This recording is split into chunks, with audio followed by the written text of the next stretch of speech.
Macron est venu avec une dose exagérée d'arrogance, de suffisance, et c'est cette arrogance multipliée par les accords coloniaux qui ont fait naître les États du Sahel qui en ont marre et qui ont pris leur indépendance. Si la Russie, en voulant aider le Togo dans la lutte contre le terrorisme, va poser des conditions à la française, autrement dit, quelles peuvent être les conditions que pourrait poser la Russie dans son nouveau partenariat avec le Togo, Didier Mouridinalo?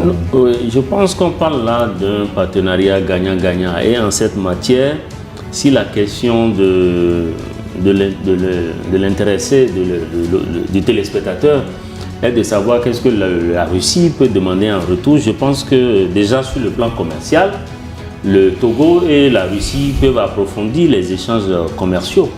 Donc c'est déjà un bon point de départ. Et puis des entreprises togolaises les startups togolais pourraient aller s'installer ou bien apporter quelque chose de plus à la Russie. Pourquoi pas, c'est possible. Et puis militairement et stratégiquement, on l'a dit dans la première partie, la Russie peut apporter quelque chose en termes d'information, de renseignement, d'outils militaires. Dans le domaine du capital humain, l'ambassadeur l'a dit aussi dans la première partie, la Russie peut apporter, et je crois que ça fait partie des échanges entre les deux présidents. C'est notamment la formation, les bourses pour les étudiants togolais. Donc je crois que il n'y a pas à dire, n'est-ce pas, que voilà, d'ailleurs même la Russie ne s'inscrit jamais dans le même schéma que la France, ce n'est pas ça. Pour la Russie, d'abord, il y a eu le respect qui a caractérisé donc cette rencontre et aussi l'équilibre qui l'a caractérisé. Donc, il s'agit plutôt de deux chefs d'État visionnaires et qui ont des objectifs clairs et dont les pays peuvent tirer avantage donc de cette rencontre. Excellent. J'allais dire qu'il ne faut jamais comparer la France et la Russie en matière de relations avec l'Afrique. La France, par les 11 accords coloniaux, a ficelé pieds poings liés les pays africains. Ils n'ont même pas besoin d'en rajouter parce qu'ils nous ont neutralisés depuis le départ.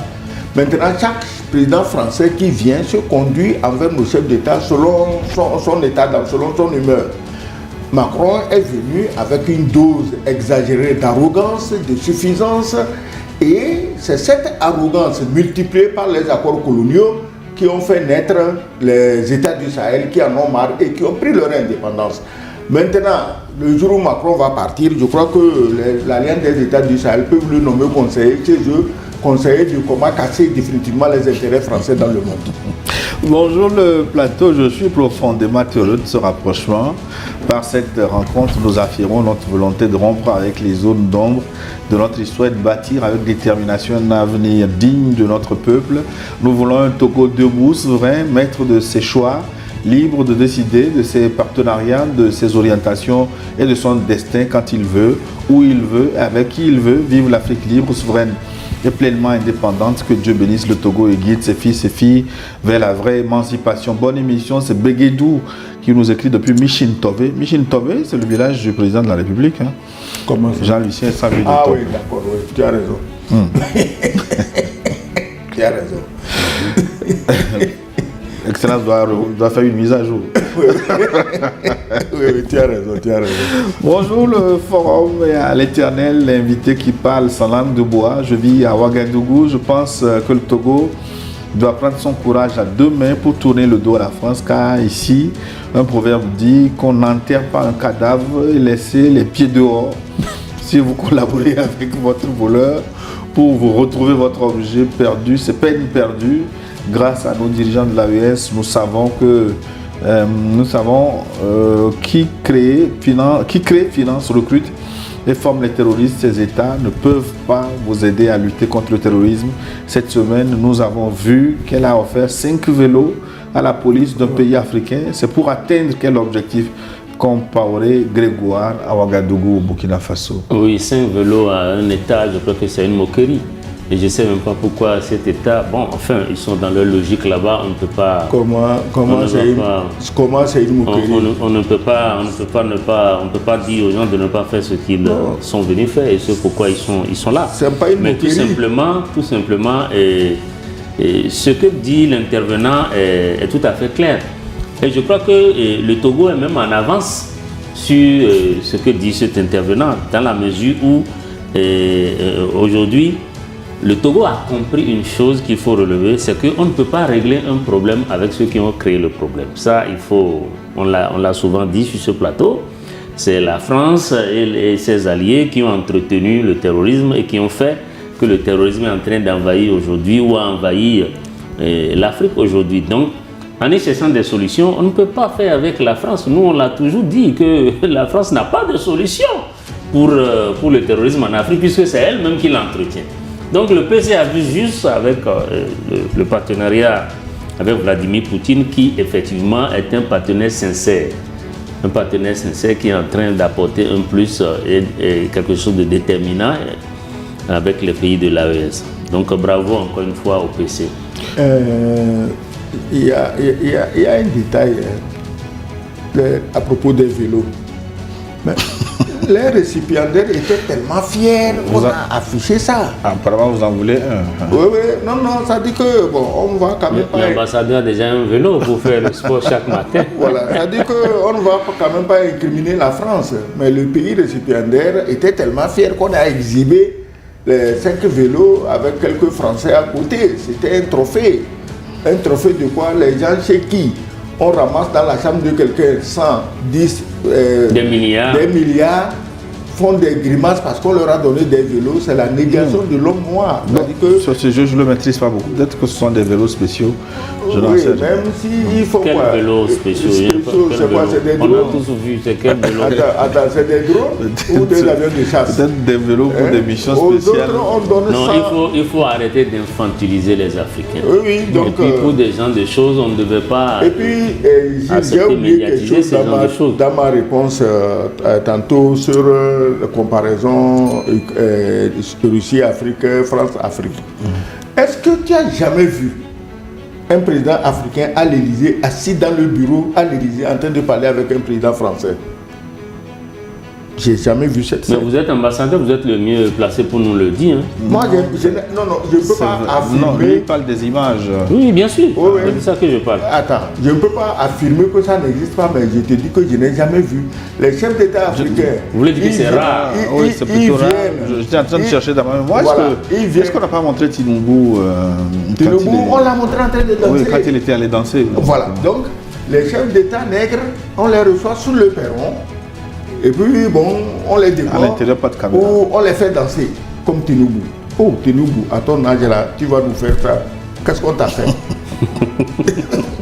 Bonjour, papa.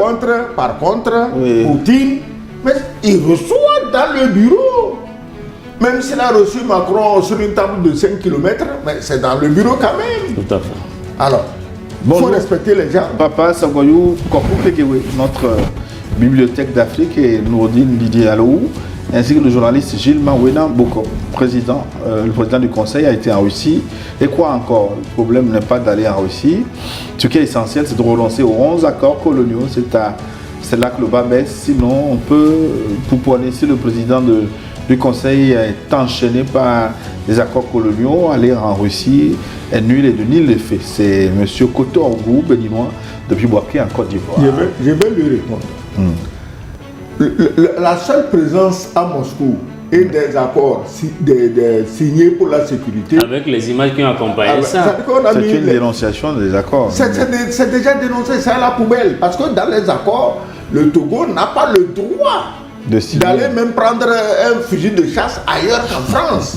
Mais alors, monsieur Koto, tu as raison, mais il faut savoir lire entre les lignes, c'est déjà fait.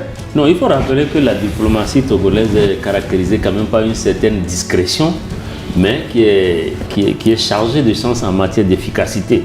Donc, même si au Togo, le pouvoir n'a pas directement dénoncé les accords, les actes que pose le PC le traduisent quelque peu. Donc, je pense que le Togo a une diplomatie singulière qui est efficace et qui porte aujourd'hui. Et nul ne sait quelle sera la suite et les orientations qui seront données à tout ça. Oubeida nous a écrit de Philadelphie, aux États-Unis, Philadelphie. Oui. Philadelphie, c'est aux États-Unis. Mais bien sûr. C'est sur la côte est. Oui, j'y ai été déjà. Ah bon, tu connais Philadelphie en plus? Bien sûr. Ah bon. Si vous remarquez, en Europe, les gens sont en train de préparer leur peuple pour la guerre avec ces discours qu'ils racontent partout. Cette guerre, pensez-vous que c'est contre la Russie, bien sûr, pour revenir, nous envahir ici en Afrique coûte que coûte. Mon grand regret, c'est qu'en Afrique, les gens dorment et les uns et les autres continuent de donner des somnifères à leur peuple au lieu de les réveiller pour se préparer. C'est dommage. Ouveïda. Oui, c'est vrai, il a raison. Il faut un éveil de conscience de manière permanente. Et ce que nous faisons ici sur le plateau contribue à ça. Et puis, effectivement, la logique ne peut pas être de chasser un maître et d'accueillir un autre. Ce n'est pas du tout ça. Et je crois que... Non, je pense que ce qu'il dit, c'est d'abord, si j'ai bien compris sa préoccupation, qu'on doit travailler à l'éveil des consciences. Et ça, c'est un. Mais en même temps, je pense que nous devons, nous Africains, savoir que la sécurité et le développement, pour nous, ça doit se faire par nous. Et donc, à partir de ce moment, c'est à nous de mettre nos stratégies en place et de savoir quelles sont les discussions que nous menons avec nos partenaires, tout simplement, et d'exiger des choses, d'être rigoureux sur ce que nous voulons. Aujourd'hui, le Sahel a réglé cette question. Aujourd'hui, vous allez au Sahel, peu importe d'où vous venez, mais eux, ils ont une ligne directrice qui est tracée et que tout partenaire doit respecter tout simplement. Je pense que c'est un exemple à suivre. Votre Excellence, il a parlé de la guerre. De la guerre en Europe. Et de l'appel, en tout cas. Oui, la guerre en Europe, en fait, était une guerre artificielle. Les Russes sont restés chez eux. On est allé les provoquer depuis 2014 en massacrant joyeusement des russophones dans le Donbass avec l'acclamation des pays qui sont censés avoir parrainé les fameux accords de Minsk 1 et de Minsk 2. C'est quand Poutine en a marre de voir massacrer ses frères de sang et il a dit ça suffit. On dit Poutine a déclaré la guerre.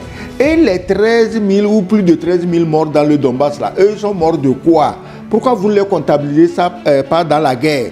Bref, la guerre est en Europe, elle est en train de finir grâce au président Trump et grâce à Poutine. Mais cette guerre, elle a enrichi des gens, elle a permis à des oligarques politiciens européens de blanchir des milliards et des milliards de dollars. C'est pourquoi ils sont agrippés à la guerre, ils ne veulent pas que la guerre finisse. Oui, mais comment comprendre cette sensibilisation en France qui veut préparer les citoyens à une guerre avec la Russie? Mais à quelle guerre avec la Russie? C'est-à-dire que moi, c'est une stratégie.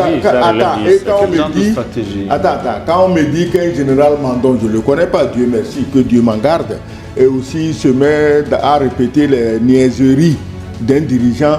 Mais comment est-ce que les dirigeants français pensent à une guerre avec la Russie? Et quoi qu'on est en 1914-18, les gens sont dans les tranchées en train de tirer. Mais est-ce qu'il y a... Ils seront dégommés en 2 minutes. Est-ce qu'il y a un contentieux sérieux aujourd'hui pour que la France... Non, la France veut la guerre. Le contentieux, si vous voulez, si vous permettez, ambassadeur, le contentieux entre la France et la Russie, il ne porte pas simplement sur l'Ukraine. Il s'agit d'une vision. Et cette vision-là, c'est en Afrique. C'est le Sahel. C'est en Afrique que ça se joue. Donc, mais je pense que cette communication que le téléspectateur a appelée préparation à la guerre, ça démontre 2 choses. La première, c'est qu'effectivement, en face, la Russie est une vraie puissance. Ça, c'est la première des choses. La deuxième chose que ça révèle, c'est la faiblesse du dispositif sécuritaire militaire de la France et de l'Europe en général, qui a passé tout son temps à sous-traiter sa sécurité avec les États-Unis.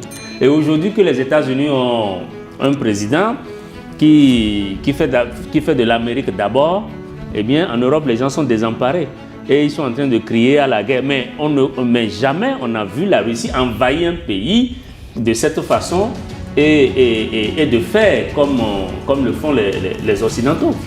Moi je crois que la guerre avec l'Ukraine est finie. Zelensky doit partir.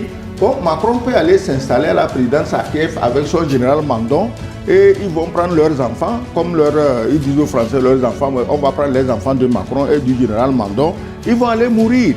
Parce qu'il n'y a aucun... d'abord, la Russie passe par où pour venir faire la guerre à la France? Et ils sont enclavés, c'est-à-dire que la Russie n'a pas de frontière avec la France. Ça veut dire que quoi? Que si guérilla c'est Bourresnik, c'est comment on appelle ça? Oresnik, c'est Poséidon. Et on dit aux Français d'acheter pas de dentifrice, c'est quoi pour mettre mes frères français? On vous mène en bateau, vous êtes un peuple instruit, un peuple cultivé.